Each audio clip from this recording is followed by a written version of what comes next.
World में आप सभी का स्वागत है। आज आते हैं मैथ क्लास में और उसमें भी क्षेत्रमिति एडवांस मैथमेटिक्स के अंतर्गत क्षेत्रमिति की पढ़ाई होती है। क्षेत्रमिति की शुरुआत करते हैं। हालांकि आज हम शुरू करेंगे बेसिक क्षेत्रमिति की बेसिक कॉन्सेप्ट जानिए और उसके आगे स्वतः हल होते जाएगा। तो आप बेसिक समझिए कि क्या होता है क्षेत्रमिति, होता क्या है। हम सिंपल देखेंगे कि विभिन्न प्रकार का फिगर होता है, उसका क्षेत्रफल निकालेंगे। क्षेत्रमिति के अंतर्गत केवल क्षेत्रफल ही नहीं, उन सारे क्षेत्रों के विभिन्न पार्ट पर अध्ययन करेंगे। विभिन्न पार्ट कहने का यह मतलब होता है कोई एक रीजन है, इसका हमको विस्तार क्या है, कितना विस्तार है वो जानना है, या इस रीजन का ये बाहरी लंबाई, ये बाहरी भुजा, यदि हम इसके चारों तरफ घूमे तो क्या कितना हम घूमेंगे वो, या इससे संबंधित विभिन्न एंगल्स, ये एंगल कितने हैं, ये एक्सटीरियर, ये बाहर में एंगल है एक्सटीरियर एंगल, या बाह्य एंगल कहेंगे उसको, बाह्य कोण कहेंगे, वो क्या है। इन सारे बिंदुओं, इन सारे चीजों का अध्ययन जो करेंगे हम क्षेत्रमिति के अंतर्गत करेंगे। तो ये हमने एक अनियमित आकार बना दिया है। ये जरूरी नहीं है कि इस अनियमित आकार के बारे में ही, नियमित आकार भी हो सकता है, रेगुलर फिगर भी हो सकता है, चाहे वो कितने भी भुजा, 2 से अधिक भुजा होना चाहिए। 2 से अधिक भुजा से घिरे हुए क्षेत्र के बारे में हम पढ़ेंगे।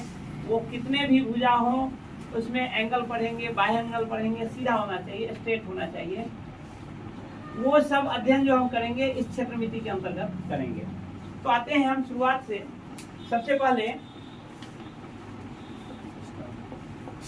देखते हैं कि हम पहले रेगुलर फिगर पर चलेंगे। रेगुलर फिगर मतलब नियमित आकार। नियमित आकार उसको कहते हैं जिसमें सीधी रेखाओं से बना हुआ क्षेत्र। और हमने कहा कि 2 से अधिक भुजा जब मिलेगा एक दूसरे को टच करेगा, तभी कोई एक क्षेत्र का निर्माण करेगा। ऐसे ओपन फिगर हो जाएगा यदि 2 भुजा से मात्र हम बनाते हैं। तो ये कभी यदि 2 भुजा आपस में यदि एक पर ही खींच दे तो क्या हुआ, एक सीधा स्ट्रेट लाइन ही हो गया। 2 भुजा आपस में एक क्षेत्र का निर्माण नहीं कर सकता है। 2 से अधिक भुजा ही आपस में एक क्षेत्र का निर्माण करेगा। जैसे ये 2 भुजा है, इसमें ये पूरा खुला हुआ है, तो ये कोई एक निश्चित क्षेत्र नहीं, अनिश्चित क्षेत्र हो गया। लेकिन इसी में हम यदि एक तीसरी भुजा जोड़ दें तो देखिए ये क्लोज्ड फिगर हो गया और ये एक क्षेत्र का निर्माण करता है। 2 से अधिक भुजा कितनी भी हो सकती है, 3 हो, 4 हो, 5 हो, 10 हो, 100 हो, कितनी भी भुजा को जोड़ करके हम एक निश्चित आकार का क्षेत्र बना सकते हैं। और उसी के बारे में अध्ययन हम इस क्षेत्रमिति के अंतर्गत करेंगे। तो इसमें मेनली 2 फैक्टर मेन, ऐसे तो बहुत सारे फैक्टर्स हैं, एंगल है, उसका जो है साइड है, उसका एरिया है, इन सारे चीजों का अध्ययन करते हैं। लेकिन मेनली आप क्षेत्रमिति में 2 चीज का अध्ययन करते हैं, उसकी बाहरी भुजाओं का और साथ में उसके अंदर कितना क्षेत्र बचता है, उसको क्षेत्रफल कहते हैं, एरिया कहते हैं उसका। इस 2 पार्ट का हम इसमें विशेषकर अध्ययन करते हैं। तीसरा यदि कहेंगे तो कोण का अध्ययन करते हैं कि वो 2 भुजा जो है आपस में कितने डिग्री का कोण बना रही है। ये 3 चीज का हम इसमें अध्ययन करेंगे। तो इस आधार पर सबसे छोटा जो इसमें, चूंकि हमने बताया भुजा को क्या कहते हैं, भुजा को क्या कहते हैं, साइड कहते हैं। और उसको उसी को भुज भी कहा जाता है। बहुभुज 2 से अधिक है तो उसको क्या कहेंगे, बहुभुज। 2 से अधिक एक भुजा होगा तो एक केवल एक साइड का लाएगा, लेकिन जैसे ही 2 से अधिक भुजा हो गया तो उसको बहुभुज कहेंगे। बहुभुज एक त्रिभुज भी एक बहुभुज ही है, चतुर्भुज भी एक बहुभुज ही है, पंचभुज भी एक बहुभुज। बहुभुज का मतलब क्या हुआ, बहुत भुजा। उसमें संख्या यदि हम लिख दे तो वो स्पेसिफिक हो गया। और संख्या नहीं दे रहे हैं कि कितनी भुजा, तो सीधे बहुभुज भी कर सकते हैं, त्रिभुज को भी हम एक बहुभुज कर सकते हैं, चतुर्भुज को भी एक बहुभुज कर सकते हैं। तो आते हैं सबसे छोटा बहुभुज जो होगा वो क्या होगा, सबसे कम भुजाओं का बहुभुज जो होगा वो क्या होगा, एक त्रिभुज होगा। तो हम शुरुआत त्रिभुज से करते हैं। देखते हैं कि त्रिभुज क्या होता है, कितने तरह का होता है, कैसे उसका हम वर्गीकरण करेंगे, उसका कैसे हम उसका परिमिति निकालेंगे, कैसे उसका हम क्षेत्रफल निकालेंगे, इन सारी चीजों पर हम चर्चा करते हैं। तो इस क्षेत्रमिति अंतर्गत आपका सबसे पहला हुआ त्रिभुज,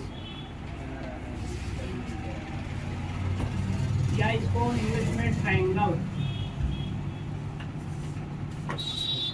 एंगल मीन्स होता है त्रिभुज, दोनों चीज से है। इसका एक हिंदी नाम जो है वो भुजा के आधार पर है और इंग्लिश नेम जो है वो कोण के आधार पर है। देखिए हिंदी में है थ्री मीन्स होता है तीन, अभुज मतलब भुजा। तीन साइड वाला जो निश्चित आकार होगा, सीधी रेखा से बना एक ये होगा आकार होगा, उसको हम त्रिभुज कहते हैं। और इंग्लिश में देखिए ट्राई मीन्स होता है तीन, और एंगल मीन्स होता है कोण। तीन कोण वाला जो आकार होगा उसको हम त्रिभुज कहते हैं, ट्रायंगल कहते हैं। तो आते हैं हम ट्रायंगल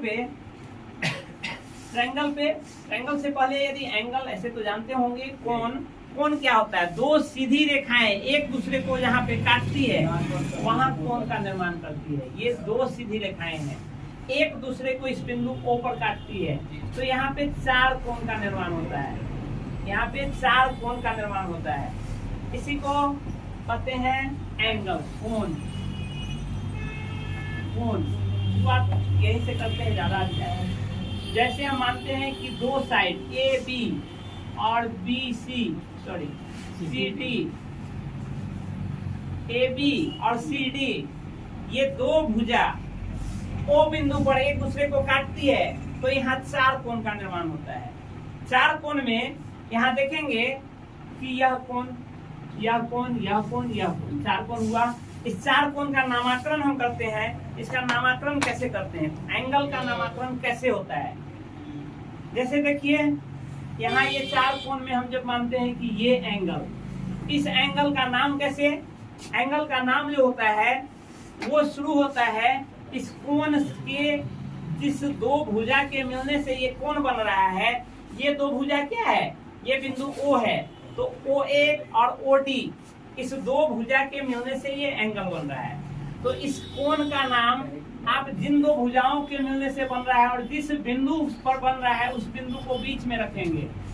उस बिंदु को बीच में रखेंगे, वो बिंदु हमारा O है, तो O बिंदु हम साइड में बीच में रख दिए O, और इसके दोनों तरफ, एक तरफ का पॉइंट है A और दूसरे तरफ का पॉइंट है D, और इसको एंगल को हम डिनोट करते हैं इससे, एंगल AOD। चलिए देखिए यहाँ जो एंगल है, इस एंगल को आप जो इस दो भुजा से यह एंगल बन रहा है, कोई भी, जैसे हम यही लेते हैं, ये O बिंदु है, यहाँ A है और यहाँ B है। तो ये देखिए एंगल तभी बनेगा जब दो सीधी रेखाएं एक दूसरे पर मिलेंगी। तो यह O बिंदु पर यह AO और यह OB दोनों भुजा O बिंदु पर मिल रही है जी सर। तो इस एंगल का नामकरण हम दो तरह से कर सकते हैं, इसको तीन तरह से कर सकते हैं। इस एंगल का नामकरण सबसे पहले, ये केवल जिस बिंदु पर यह एंगल बन रहा है आप केवल उस एंगल का नाम एंगल O दे सकते हैं, या दूसरा आप जहां से प्रारंभ हो रहा है, यदि इस एंगल पर पहुंचेंगे तो ऐसे होते हुए हम इस एंगल को बनाएंगे। इसका फॉर्मेशन ऐसे हो रहा है या फिर ऐसे हो रहा है, तो यह ऐसे एंगल O का दूसरा नाम आप एंगल AOB भी कह सकते हैं, या फिर इसी का तीसरा नाम एंगल BOA भी कह सकते हैं। यदि कहीं किसी बिंदु पर एंगल BOA लिखा है, AOB लिखा है और एंगल O लिखा है, और फिगर सेम ही हो, फिगर बदल जाए तब नहीं, फिगर सेम ही हो, तो तीनों एंगल सेम ही, एक ही एंगल का डिनोशन है। यानी एंगल को डिनोट करने के लिए आप केवल जिस बिंदु पर एंगल बन रहा है उस बिंदु को, या जहां से प्रारंभ हो रहा है उससे, उस आधार पर तीन नाम उसका हो सकता है। अब आते हैं, ये तो नामकरण हो गया। अब हम आते हैं एंगल के आकार पर। एंगल यदि दो सीधी रेखाएं एक दूसरे को एक बिंदु पर काटती है तो वहां चार एंगल का निर्माण होता है। इसको कहते हैं यह एंगल और यह एंगल, ये दोनों क्या है? पड़ोसी है। इस एंगल का, एंगल AOB का, यह देखिए ये इसका पड़ोसी एंगल है ना, उसी तरह से यह भी उसका पड़ोसी एंगल है, ठीक है। तो इसको कहते हैं एडजेसेंट एंगल, यानी बगल का एंगल, बगल का कोण। बगल का कोण को क्या कहते हैं? एडजेसेंट एंगल, एडजेसेंट एंगल कहते हैं। और यह देखिए इसका क्या है? ठीक विपरीत का कोण है, ठीक उल्टा कोण है, तो उसको कहते हैं अपोजिट एंगल, उसको कहते हैं अपोजिट एंगल। ये हुआ इसका एंगल AOB का के सामने का कोण, या इसको कहते हैं बगल का कोण, दो एंगल है। कौन कौन? एंगल COA तथा एंगल BOD। ये दोनों क्या है? सामने का कोण, सॉरी सामने नहीं, सामने को अपोजिट कर देते हैं, बगल का कहिए, पड़ोसी कहिए।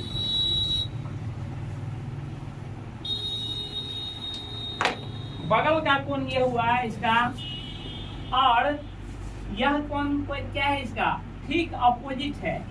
एंगल AOD का अपोजिट एंगल कौन है? Angle COB। ये क्या है? ये सामने का कोण है, या ये सामने का कोण है, या इसको अपोजिट एंगल कहते हैं, इंग्लिश में अपोजिट एंगल कहते हैं। यह जो होता है इसका मान बराबर होता है, यह हमेशा याद रखिएगा। यह जो होता है इसका मान सामने के कोण का मान बराबर होता है। सामने के कोण का मान, थोड़ा सा इससे पहले ये देख लीजिए, जैसे एडजेसेंट एंगल, उसको कहते हैं आसन्न कोण। ये हो गया आपका अपोजिट एंगल, इसका हिंदी नाम है सम्मुख कोण। करस्पॉन्डिंग एंगल संगत कोण, और अल्टरनेटिव एंगल एकांतर कोण। इस पर फिर से आएंगे, इस फिगर में आएंगे, सबकी जरूरत पड़ेगी, सबका संबंध है आपस में, वो जरूरी है। तो ये आपको याद, वर्ड से आप कंफर्म रहेंगे तो उसका आपका संबंध भी याद रहेगा, ये याद रखेंगे। आते हैं अब हम यहाँ, ये एडजेसेंट एंगल जिसको आसन्न कोण हिंदी में कहते हैं, ये अपोजिट एंगल जिसको सम्मुख कोण हिंदी में कहते हैं। तो हम आते हैं यहाँ पे फिर से, आप जानते हैं कि दो सीधी रेखाएं एक दूसरे को O बिंदु पर काट रही है, तो यहाँ 4 एंगल का निर्माण हुआ है। 4 एंगल में एडजेसेंट एंगल, किसी भी एंगल का एडजेसेंट एंगल पूछे, मानते हैं इसका एडजेसेंट एंगल, तो इसका पड़ोसी एंगल ये है और ये है, इसको छोड़ के, वो तो अपोजिट एंगल है, वो तो जस्ट विपरीत है, विपरीत का एंगल है, सम्मुख कोण उसको कहेंगे। लेकिन इसको और इसको आसन्न कोण कहेंगे। आसन्न मतलब पड़ोसी होता है। इसका पड़ोसी लेफ्ट में ये है और राइट में ये है, इसलिए इसका आसन्न कोण ये दोनों है। इसका ये भी है और ये भी है, ये आसन्न कोण है, एडजेसेंट एंगल है। और विपरीत एंगल एक मात्र ही होगा, अपोजिट एंगल एक मात्र ही होगा किसी का भी। इसका विपरीत एंगल पूछेंगे तो ये होगा, इसका विपरीत पूछेंगे तो ये होगा, इसका पूछेंगे तो ये होगा, और इसका पूछेंगे तो ये होगा। नामकरण तो आप जानते ही हैं। लेकिन पड़ोसी पूछेंगे तो इसका तो होगा ये और ये। इसका पड़ोसी पूछेंगे तो कौन होगा? AOD और साथ में BOC। ठीक, इसका पूछेंगे तो ये वाला और ये वाला, इसका पूछेंगे तो ये और ये। तो सम्मुख को आसन्न कोण हमेशा एक पेयर होगा, जबकि अपोजिट एंगल हमेशा सिंगल होगा किसी का भी। तो यहाँ आप ये जानिए, एक इसका प्रॉपर्टीज है, इसको आप लिख लीजिए। सम ऑफ एडजेसेंट एंगल किन्हीं दो आसन्न कोणों का योग 180 होता है। किसी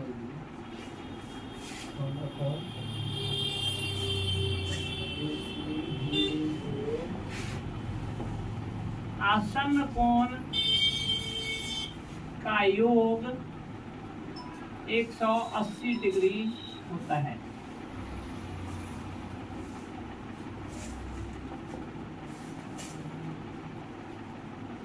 बोलिए लिखिए हिंदी। किसी दो आसन्न कोण, the sum of two adjacent angle is equal to 180। किसी दो आसन्न कोणों का योग 180 डिग्री होता है। इसको आप प्लस इसको, ये नहीं कि इसके साथ इस दोनों को जोड़ देंगे, वो नहीं, इसको और इसको, या फिर इसको और इसको। इसका दो एडजेसेंट एंगल है, इसका दो आसन्न कोण है। इसका कौन कौन है? AOD का BOD भी है और साथ में AOC भी है। तो या तो AOB के साथ हम BOC को जोड़ेंगे। इसका एग्जांपल आप ऐसे लिख लीजिए, एंगल AOD आप plus angle BOD is equal to 180 degree, या फिर एंगल ए ओ डी, इसी का दूसरा एडजेसेंट एंगल आपका क्या होगा, angle A O C is equal to 180 degree. ठीक है, क्योंकि ऐसा इसलिए होता है, इसका रीजन भी जान लीजिए, ऐसा इसलिए होता है, measurement of a circle is how much, measurement of a circle, ये एक सर्किल है, सर्किल का टोटल मान कितना होता है, कितना एंगल सर्किल होता है, 360 होता है, ये 360 होता है, और 360 को यदि बीच से बाइसेक्ट कर दें हम, तो ये कितना होगा, इधर भी 180 और इधर भी 180। और यह देखिए, यह जैसे ही एडजेसेंट एंगल हम बनाते हैं, तो एडजेसेंट एंगल देखिए, ये एक सर्किल था, पूरा मिलके एक सर्किल था, उसको एक सीधी रेखा बांट दिया, तो इधर भी 180 इधर भी 180, तो एडजेसेंट एंगल, इसका एडजेसेंट ये है, तो इस दोनों को जोड़ेंगे तो ये क्या हुआ, अर्धवृत्त, सेमी सर्किल का निर्माण करता है, अर्धवृत्त का निर्माण करता है। और पूर्ण वृत्त 360 डिग्री होता है। The measurement of a circle is 360, so its half is 360/2 is equal to 180, so the sum of adjacent angle is 180। ये आपको कॉन्सेप्ट के रूप में आपके दिमाग में रहना चाहिए, क्योंकि वृत्त का निर्माण, वृत्त जो होता है 360 डिग्री का होता है, और उसको जैसे ही हम बांटेंगे तो आधा भाग उसका कितना होगा, 180 होगा, और ये एडजेसेंट हमेशा क्या है, 180 ही होता है, क्योंकि आधा वृत्त ही काट दिया। ये पूरी रेखा जब वृत्त के बीच से गुजर गई तो वृत्त दो भाग में कट गया, इधर भी 180 इधर भी 180, तो ये और ये का सम क्या होगा, 180 होगा। जब हम इसका एडजेसेंट इसके साथ जोड़ेंगे तो देखिए, तब हम मानेंगे कि ये रेखा काट रही है इस वृत्त को, और ये रेखा जब इसको काट रही है, तो अब भी क्या हो रहा है, जैसे इधर 180 बन रहा था, वैसे इधर भी 180 बन रहा है, तो फिर ये दोनों का सम भी 180 ही होगा। ये क्लियर हो गए? तो जब ये क्लियर है, तो उसी आधार पर आप एक और चीज आ सकते हैं, यह जो होता है measurement of opposite angle is equal, measurement of opposite angle is equal, यानी ये सामने आमने सामने के कोण को क्या कहते हैं, समुख कोण, समुख कोण। तो समुख कोण का मान क्या होता है, बराबर होता है, नीचे का कितना बात ऊपर का बराबर होता है। ठीक है, जैसे जितना एंगल ये होगा उतना ही एंगल ये होगा, जितना इसका अपोजिट एंगल कौन है, एंगल ए ओ टी का opposite angle C O B है, यानी angle A O D is equal to angle C O B है, या angle B O D is equal to angle A O C. ये दोनों opposite angle है, और opposite angle का मान बराबर होता है, ये याद रखिएगा। आते हैं, ये हो गया तो हम मिटावे, आगे आते हैं थोड़ा सा। यदि दो समानांतर रेखा पे आते हैं, समानांतर रेखा क्या होता है, हॉरिजॉन्टल लाइन और वर्टिकल लाइन और पैरेलल लाइन, ये तीन लाइन जो होता है, रेखा जो होता है, इसको हम तीन प्रकार की रेखाएं कर सकते हैं। वो रेखाएं किसमें प्लेन लाइंस में, मतलब समतल रेखा होना चाहिए, वक्र कर्व लाइन नहीं होना चाहिए। तो इसमें हम तीन तरह की रेखाएं ये करते हैं। तीन तरह की रेखाओं में आपका होगा पहला हॉरिजॉन्टल लाइन,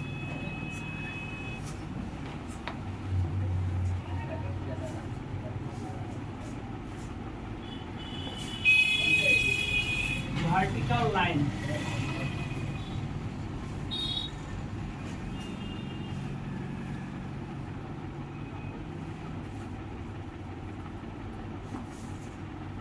इसको कहते हैं हिंदी में क्षैतिज रेखा,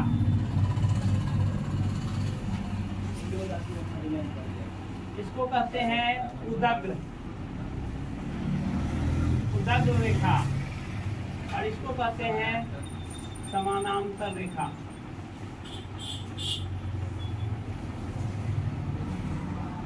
समानांतर रेखा इधर का मिटा रहे हैं,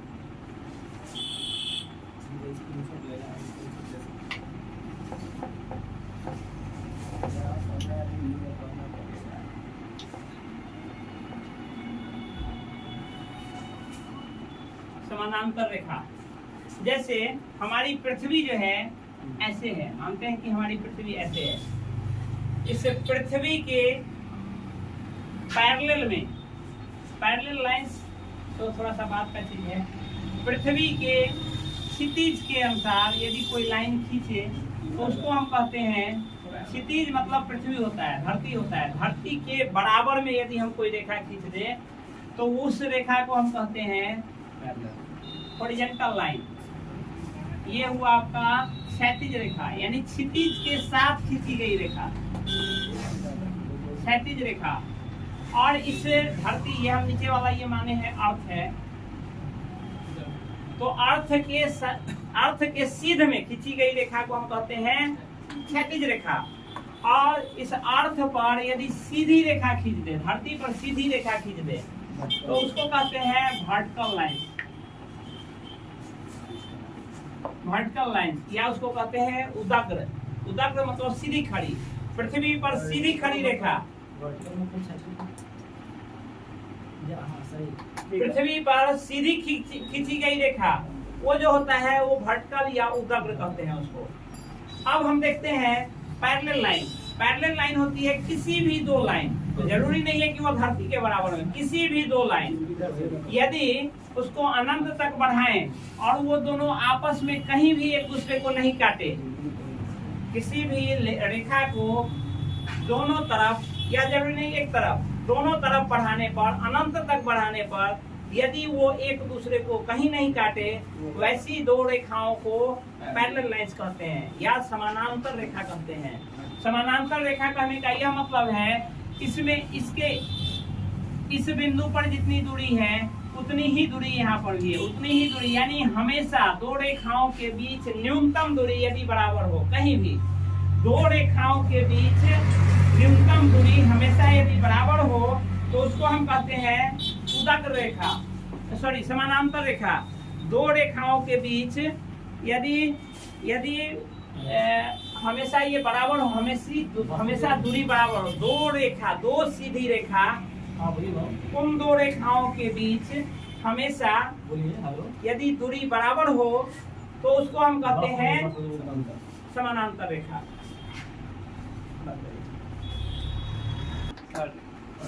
दो सीधी रेखा उसके किन्हीं दो बिंदुओं पर यदि दूरी समान है तो उसको हम कहेंगे वो समानांतर रेखा है, या कहेंगे दो सीधी रेखा उसके दोनों तरफ अनंत तक बढ़ाने पर कहीं भी वो एक दूसरे को नहीं काटे तो वह एक समानांतर रेखा होगी। जैसे कहने का यह मतलब है, ये दो रेखा है, क्या ये दोनों समानांतर है?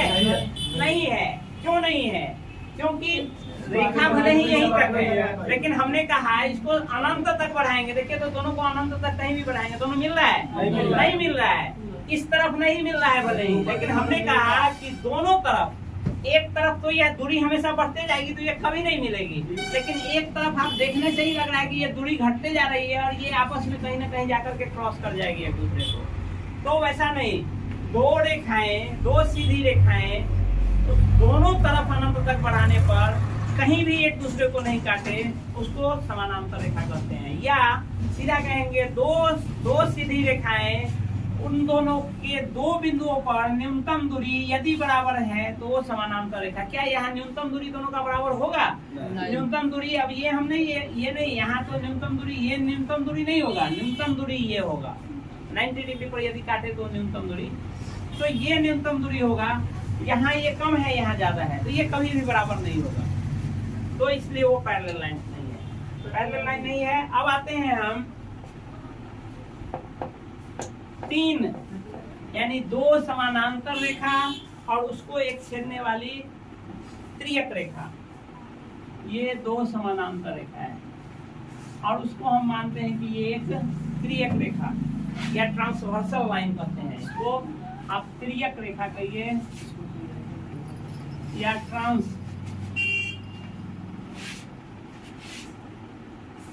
Transversal line. ये दो समानांतर रेखा है, इसका हम कुछ नाम दे देते हैं। ये रेखा AB है, ये CD है और ये CF। इसको G बिंदु पर काट रही है और इसको H बिंदु पर काट रही है। ये हम कहेंगे कि ए बी और सी डी पैरेलल लाइन है, इसको आप ऐसे डिनोट करते हैं, ए बी सी डी ये दोनों पैरेलल लाइन है, यानी ये दोनों ये जो खींचा हुआ है इसका मतलब ए बी और सी डी पैरेलल लाइन है, समानांतर रेखा है, और उसको देखने से ही लग रहा है एक वर्टिकल लाइन काट रही है, तो जो जिसका नाम ई एफ है, और वो दो बिंदु है जी है और एच है। यहाँ हम जानते हैं कि दो रेखा जब एक बिंदु पर काटती है तो कितने एंगल का निर्माण करती है, 4 एंगल का निर्माण करती है। सी डी और ई एफ एच बिंदु पर एक दूसरे से मिल रही है, तो यहाँ 4 एंगल का निर्माण हो रहा होगा। कौन कौन? एक ये, दूसरा ये, तीसरा ये और चौथा ये 4 एंगल का निर्माण कर रही है। तो चारों एंगल, ये पूरा एंगल यदि हम माने एच बिंदु पर कितने एंगल का निर्माण हो रही है, मेजरमेंट, उन चारों एंगल का sum of 4 angles is equal to how much at the point of H, that is a circle, so that's measurement is equal to 360। ये ओवरऑल एंगल पूरे घूम जाए तो कितना होगा, 360 होगा। उसी ढंग से यह दूसरी रेखा ए बी और ई एफ जी बिंदु पर मिल रही है, तो यहाँ भी 4 एंगल का निर्माण कर रही है। ये पूरा ओवरऑल चारों एंगल का यदि सम पूछे हम तो वो भी क्या होगा, 360 होगा। अब आपस में यहाँ बहुत सारे एंगल्स ऐसे हैं जिसका वैल्यू बराबर होता है। कैसे? जैसे अभी हमने पढ़ाया थोड़ा देर पहले, जब हम मानते हैं इस एंगल इस साइड को आप भूल जाइए, अभी केवल मानिए कि एच बिंदु पर सी डी और ई एफ मिल रही है, तो यहाँ ये 4 एंगल का निर्माण हो रहा है।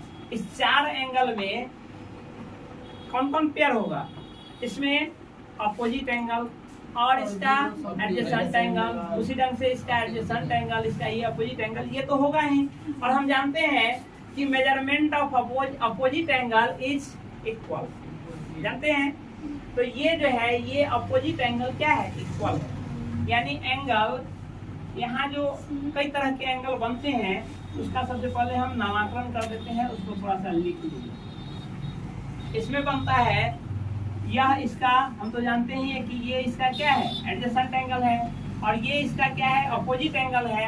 इसके अलावे ये इसका अपोजिट एंगल है, लेकिन ये केवल एक लाइन ये दो लाइन जब मिल रहा है तब, और ये तीसरी लाइन मिल जा रहा है तो यहाँ कुछ नए एंगल बनते हैं। जैसे इसको हम कहते हैं ये एंगल इस एंगल का एकांतर कोण है, एकांतर कोण है, या अल्टरनेट एंगल इसको कहते हैं। ये दोनों, ये एंगल और ये एंगल एकांतर कोण है, इसको आप लिख लीजिए अल्टरनेट, अल्टरनेट एंगल या एकांतर। एकांतर कोण कौन है, एंगल ई एच डी। ये तो बाह्य एंगल हो गया। थोड़ा सा हमको लगता है इससे पहले एक चीज लगा के लिख दिए, तो लिख लीजिए।